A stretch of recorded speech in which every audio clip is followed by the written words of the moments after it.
अगदी कुरकुरीत चविष्ट झटपट होणारा 2 प्रकारचा मक्याचा चिवडा आज मी बनवलेला आहे। नमस्कार, मी सुवर्णा's रेसिपी मराठीमध्ये तुम्हा सर्वांचं खूप मनापासून स्वागत आहे। तर आज आपण चटपटीत तिखट आणि अगदी साधा झटपट होणारा 2 प्रकारचा अर्धा किलोच्या प्रमाणामध्ये मक्याचा चिवडा कसा बनवायचा ते बघणार आहोत। चला तर मग सुरुवात करूयात। तर यासाठी इथे मी अर्धा किलो मक्याचा चिवडा घेतलेला आहे। याला मक्याचे पोहे, मक्याचा चिवडा, तळायचा मक्याचा चिवडा किंवा मक्याचे फ्लेक्स असं म्हटलं जातं। तर दुकानामध्ये तुम्ही यातलं कुठलंही नाव सांगितलं तर तुम्हाला अगदी सहज हा चिवडा मिळून जातो। तर या अर्धा किलो चिवड्याचा मी 2 प्रकारचा पाव किलोचा चिवडा बनवणार आहे। एक अगदी छान झणझणीत चटपटीत तिखट आहे आणि दुसरा अगदी साधा सोपा आहे। तर दोन्हीही प्रकारचा चिवडा अगदी झटपट आणि चविष्ट होतो। तर हा चिवडा तळल्यानंतर अगदी भरपूर होतो। तर या दोन्ही प्रकारच्या चिवड्यांसाठी आपण मसाला आधी बनवून घेऊया। तर इथे मी आधी साधा चिवडा बनवणार आहे। यासाठी इथे मी 2 चमचे पिठी साखर आणि 1 चमचा मीठ घेते आणि हे व्यवस्थित मिक्स करून घेते। तर हे आपल्याला साधा चिवडा बनवण्यासाठी वापरायचा आहे। तर हा साधा चिवडा तुम्हाला जर चटपटीत आणि तिखट हवा असेल तर यामध्ये चाट मसाला, आमचूर पावडर, सैंधव मीठ किंवा मग तिखट घातला तरीही चालेल। तुमच्या आवडीप्रमाणे यामध्ये तुम्ही बदल करू शकताय। तर आता आपण तिखट मसालेदार जो चिवडा बनवणार आहोत त्याच्यासाठी मसाला बनवूया। तर इथे मी 2 चमचे पिठी साखर घेते, 1 चमचा मीठ घेतलेला आहे, 1 चमचा चाट मसाला घेतलेला आहे। याच्याऐवजी तुम्ही 1 चमचा आमचूर पावडर घेतला तरी चालेल किंवा मग चिमूटभर सायट्रिक ॲसिड थोडंसं वाटून यामध्ये घातला तरी चालेल। आणि याचबरोबर 1 चमचा आपल्याला गरम मसाला घ्यायचा आहे, पाव चमचा हळद घेतलेली आहे आणि 2 चमचे इथे मी लाल तिखट घेते। तिखट तुमच्या आवडीप्रमाणे तुम्ही कमी जास्त करू शकताय। तर आता हे सगळे मसाले आपल्याला छान मिक्स करून घ्यायचे आहे। चिवडा तुम्हाला जास्त चटपटीत आणि तिखट हवा असेल तर चाट मसाला आणि लाल मिरची पावडर याचं प्रमाण तुम्ही वाढवू शकताय। पाव किलोसाठी 1 चमचा मीठ हे मी माझ्या हिशोबाने घेतलेलं आहे। तुमच्या आवडीप्रमाणे तुम्ही मीठ कमी जास्त करू शकताय। तर आता आपल्याला चिवडा तळून घ्यायचा आहे आणि यासाठी इथे मी तेल गरम करायला ठेवलेलं आहे। तेल कडकडीत गरम करायचं आहे आणि इथे मी अशा प्रकारचा झारा घेतलेला आहे आणि इथे मी परात घेतलेली आहे चिवडा काढल्यानंतर मिक्स करायला। आणि हे जे मीठ आणि साखर आपण बनवलं होतं ते मी तयार ठेवलेलं आहे, कारण प्रत्येक घाणा आपण तळून काढला की त्याच्यावरती आपण साखर मीठ टाकायचं आहे। तेल अगदी कडकडीत गरम असावं आणि त्याच्यानंतरच आपल्याला चिवडा तळायचा आहे। तेल जर कमी गरम असेल तर आपला चिवडा कटकटीत होतो। तेल कडकडीत गरम झाल्यावर चिवडा जर टाकला तर चिवडा अगदी पटकन छान असा फुलून येतो आणि मस्त कुरकुरीत आणि खुसखुशीत होतो। तर आता मी याच्यामध्ये चिवडा टाकून घेते। तेल छान गरम झालेला आहे, बघू शकता चिवडा टाकल्याबरोबर पटकन असा फुलून आलेला आहे। तर आता झाऱ्याने आपण हा चिवडा जो आहे संपूर्ण काढून घेऊयात। चिवडा फुलून आल्याबरोबर गॅस आपल्याला थोडासा कमी करायचा आहे आणि चिवडा टाकते वेळी गॅस हाय फ्लेमवर ठेवायचा आहे। तर अशा पद्धतीने संपूर्ण चिवडा आपल्याला तेलातून काढून घ्यायचा आहे आणि संपूर्ण तेल जे आहे निथळून घ्यायचं आहे। ज्या भांड्यामध्ये तळलेला चिवडा काढणार आहात त्याच्यामध्ये तुम्हाला जर हवं असेल तर टिश्यू पेपर टाकला तरीही चालेल। तर संपूर्ण तेल मी निथळून घेतलेला आहे आणि हा चिवडा आता परातीमध्ये काढून घेऊया। आणि याच्यावरती लगेचच मी साखर आणि मिठाचं जे मिश्रण बनवलं होतं ते थोडंसं टाकून छान मिक्स करून घेते। पाव किलोचा संपूर्ण चिवडा तळेपर्यंत मी याच पद्धतीने थोडा चिवडा तळून झाल्यानंतर थोडंसं साखर आणि मिठाचं मिश्रण टाकून मिक्स करणार आहे। पुढचा घाणा तळताना गॅस परत आपल्याला मोठा करायचा आहे आणि त्यानंतरच चिवडा तेलामध्ये टाकायचा आहे, म्हणजे असा छान फुलून येतो। आणि या पद्धतीने तुम्ही जर हा चिवडा तळला तर अगदी पटपट तळला जातो आणि हा चिवडा कमी तेलकट होतो। तुम्ही जर मध्यम किंवा बारीक गॅसवरती हा चिवडा तळला तर तो जास्त वेळ तेलामध्ये राहतो आणि तेल जास्त पिऊन तेलकट होतो। तर दुसरा घाणा मी तळून काढलेला आहे आणि याच्यावरती परत एकदा साखर मिठाचं मिश्रण टाकून छान मिक्स करून घेते। चिवडा गरम असतानाच असं केल्याने साखर मीठ किंवा मसाले चिवड्याला एकसारखं लागतं।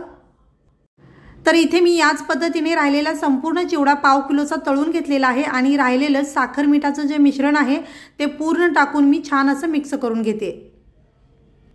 चिवडा गरम असतानाच आपल्याला हे चिवड्यामध्ये टाकायचं आहे आणि मिक्स करायचं आहे, म्हणजे सगळ्या बाजूनी एकसारखं हे लागलं जातं।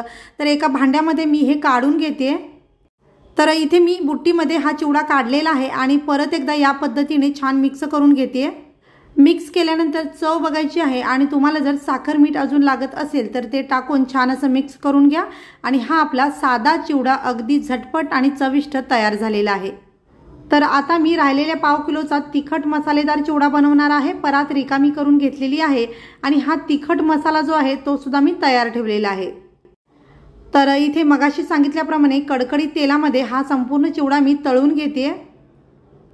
कडकडीत तेल असेल तर चिवडा अगदी छान आणि पटकन फुलून येतो आणि अगदी कुरकुरीत आणि खुसखुशीत होतो।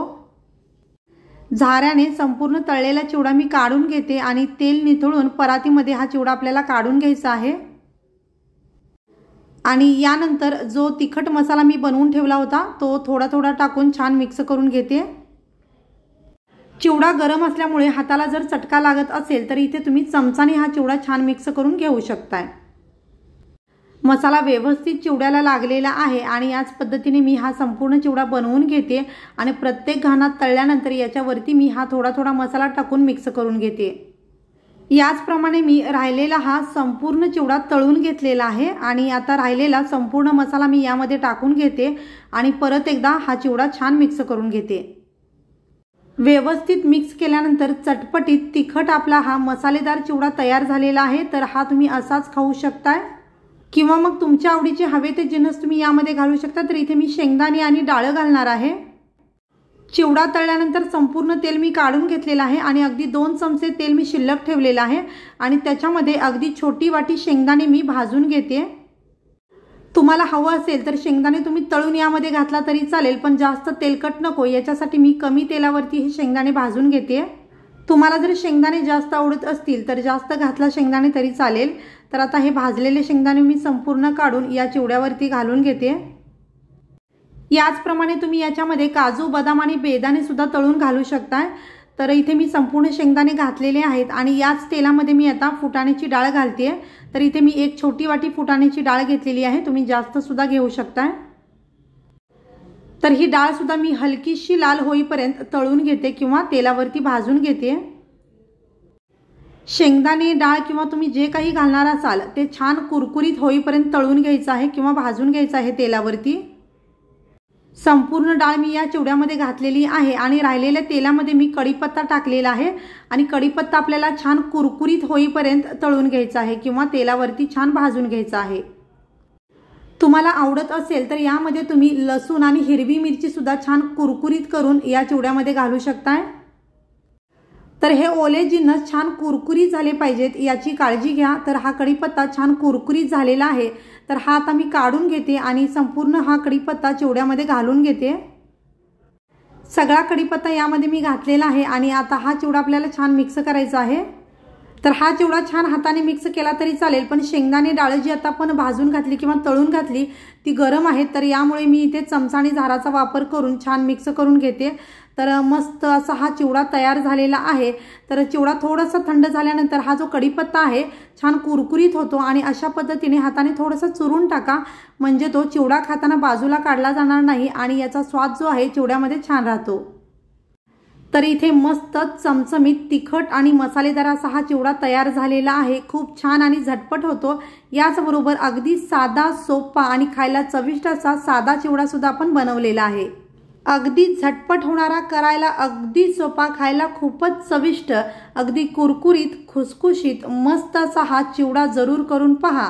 आणि तुम्हाला जर हा व्हिडिओ आवडला असेल तर व्हिडिओला लाईक, शेअर आणि चॅनलला सबस्क्राईब जरूर करा। हा व्हिडिओ पाहिल्याबद्दल खूप धन्यवाद।